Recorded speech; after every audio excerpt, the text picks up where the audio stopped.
Greetings everybody, I hope you're all doing well, having a great day, taking care of yourself. You deserve it. I promise you, this title is not clickbait. Don't end me, don't make me suffer.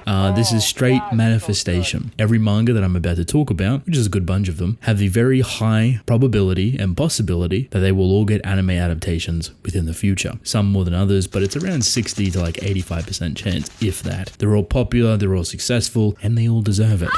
Released in April of 2016, it has 83 total chapters. Fire Punch. Phenomenal story. I'd give it about an 8 out of 10. I really enjoy it. I think it's fun. I think it's fantastic. The earliest work of Fujimoto that's been serialized as a weekly story, not including his one-shots of course. This to me is like a perfect callback to OG Fujimoto. His bread and butter, where he kind of polished the diamond in the rough and really kind of encapsulated his style in an enjoyable way. It's very unique, very entertaining, and has a lot of opportunity to be super creative on the anime front. You have a destroyed world that's completely iced over and a main character that is constantly on fire. It's dark, it's brutal, it's edgy, and while I do think an anime production would be difficult because your main character constantly has flames around them and the environment is all wintered over and very blizzardy and snowy, etc., any studio that picked it up would probably do it justice. A lot of people have already expressed their interest in adapting all of Fujimoto's manga. Fire Punch is one of the highest priority on their list. Think about all of the crazy stuff that happens in this manga. Give it a great anime adaptation. You could probably squeeze it all within one season or split it into two, and I promise you this would thrive.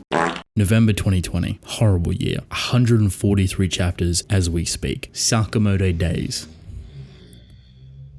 To me, this should be on every anime production committee's watch list to getting an anime adaptation. Not only has the story been well received within the manga industry, but it has kind of the perfect foundation and the perfect architecture to really bring it to life within an anime medium. Like when I say that it has this beautiful blend of humor, action, spy, espionage, hitman-like stuff going on, a bunch of unique characters, a very beautiful and detailed color palette. You blend all of this stuff together, you have success and money on your table. This story revolves around assassins, hitmen, a bunch of people fighting each other, a big dude that gets really skinny because he's very strong and that's just how it works, and it's got a bunch of humor laced into it that's pretty grounded and honestly kind of enjoyable, and something that I feel would just be entertaining from start to finish. There's no way that you could really go wrong with this story in an anime medium. I think you will see a lot of information for it soon if we haven't already, so keep your eyes peeled. And all of us already know that the action sequences within the manga could go insane within an anime. Oh my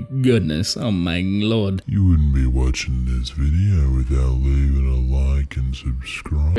October 2021, the war began. 43 chapters as we speak. Chojin X. Sue Yoshida had a rough time with Tokyo Ghoul's anime, season 1, season 2, spin-off, Route A, season 1, 2, etc., yada yada. It wasn't the best. You look at all of the seasons that Tokyo Ghoul have and they don't even look connected to each other. Stylistically, aesthetically, animation-wise, absolute shambles. Don't worry though, because Chojin X, being undefined and having this freedom to create manga whenever Sue Yoshida feels fit, has created one of the most beautiful, enjoyable, well thought out stories that we've seen in a long time. A lot of people don't like it. A lot of people think it's confusing or convoluted or spends too much time here or there, but I promise you, this will get your brain ticking over. You'll be thinking, you'll be loving these characters. It has that Ishida flair that you've all missed from Tokyo Ghoul, and it has like this simplicity of the power system. Just think mutants, think superpowers, except these powers are a lot more kind of in tune with one's emotional or inner self, and then you're fighting against like this big bad prophecy that's about to overthrow the world, and the lore is absolutely beautiful. Chef kiss. Mwah. This manga would thrive as an anime, and I think it at least deserves that chance. After all the stuff that happened with Tokyo Ghoul, let's go back and try again. Do it right this time. Get people that are passionate, get people that want to do the story the way it's meant to be envisioned, and you have a gem, an absolute stellar anime adaptation on your hands, undoubtedly.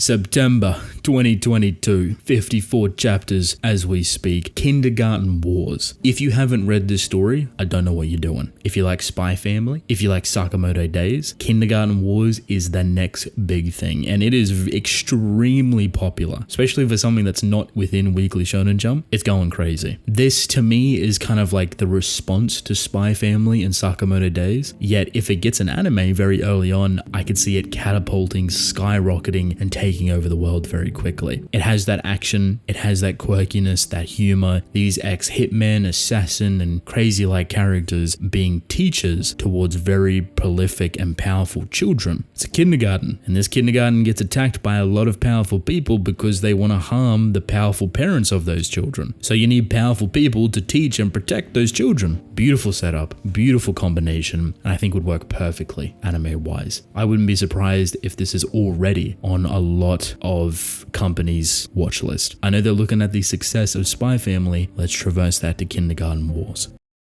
February 2022, 86 chapters as we speak. Akane Banashi. This is a weekly Shonen Jump story that honestly I think would benefit the most from an anime. It's kind of got this weird appeal to it because of what the story is. It's stage acting or stage performance, but really old school. It's something that's very personal and kind of culturally driven by Japan. To put simply, it's basically a stage-like performance, but you don't move. You have to tell a narrative or a short story or a poem through using your vocal range and facial expression. You can't be flailing your arms around. If you haven't read it, you would be surprised. It's extremely entertaining. The characters are beautifully written, and honestly, it will shock you. Simply. Like, that's just the best way I can put it. You might not enjoy it because there's no big, beefy, beautiful men fighting each other. That's okay. But if you gave it a chance, you'd recognize that there's a bunch of incredible writing on top of these characters, that when they interact, when they battle each other, it is superb. Anime would just amplify this tenfold. Music, slight animation, the creativity that you could wield into it with the color palette would just all look superb, and I think would work perfectly.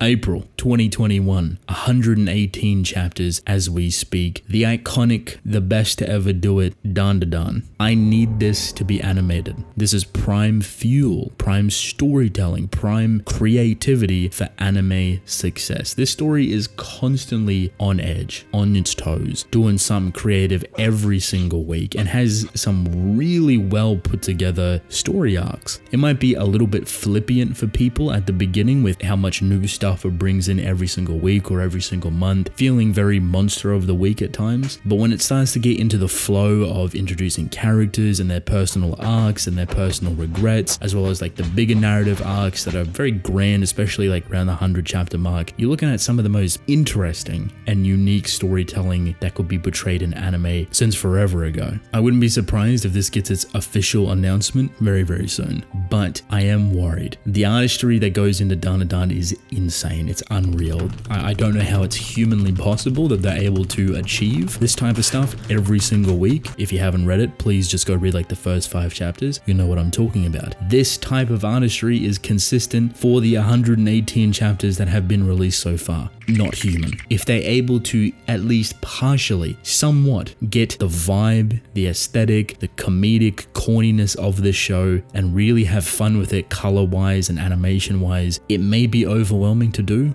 but it would pay off so incredibly well. Give a studio time to cook with this story, with this anime, and you have a gem on your hand. I promise you that. April 2021, again, 123 chapters and counting. Blue Box. I don't really need to add this one because when I was kind of thinking about doing this type of video, funny enough, it actually got officially announced that it's getting an anime. So yippee, here we go. This one has an anime. It actually looks really good. I'm super excited for it. I enjoy the manga. Very simple, very straightforward, and it looks very pretty. I'm excited to see its trailer when it releases, I believe sometime in December. It's probably the first time we'll see it in motion.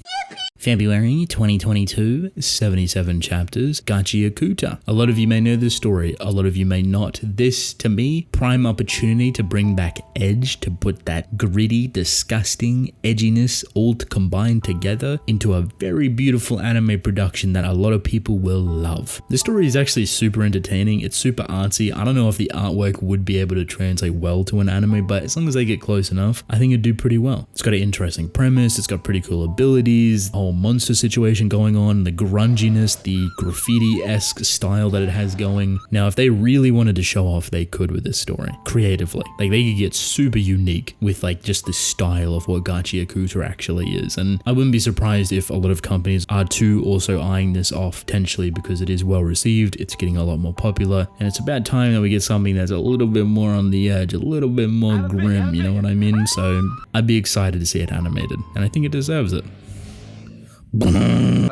July 2022, 13 chapters, Goku Rakugai. At this point, this is kind of more of my wish list, but I would love to see Goku Rakugai actually get an anime within the future. It is 13 chapters currently, being a monthly story, so it does have quite a bit of content they can actually cover, I think, within a singular season. It's very beautiful, very pretty, and honestly, I think an anime could bring it to life really well. It's actually pretty popular as well, and even though the story is pretty straightforward and simple, I think it would have a pretty good response. It might be a bit too early to even think about the idea of it giving it one, but maybe within the future, maybe when it starts to get a bit more content behind it, but definitely have all the reins, all the staples to get a successful anime adaptation very soon. Within this list at least, I'd look out for it. It's kind of a sleeper hit. I want to see your thoughts. Thank you.